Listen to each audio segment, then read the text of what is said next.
In this video, I am going to show you how to pay American Express credit card bill.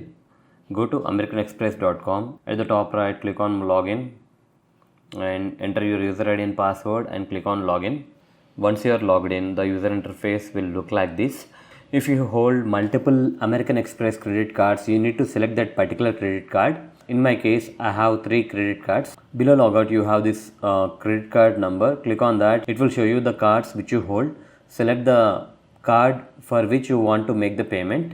I am going with MRCC card, and it will show you the last statement balance and the due date and the minimum payment due. If you want to make the payment, what you can do is from the menu, click on payments, click on pay bill now, note down the total amount due or minimum amount due, click on make payment, scroll down and click on I agree. Now you need to enter your 15-digit American Express credit card number twice and the mobile number, email ID and the total amount, and after that click on proceed to pay.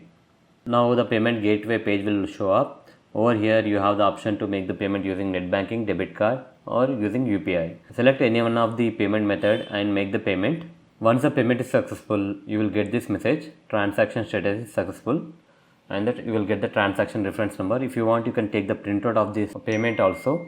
So that's it guys. In this way you can make the American Express credit card bill payment online. Hope you like this video. Please do subscribe to our channel. Thank you.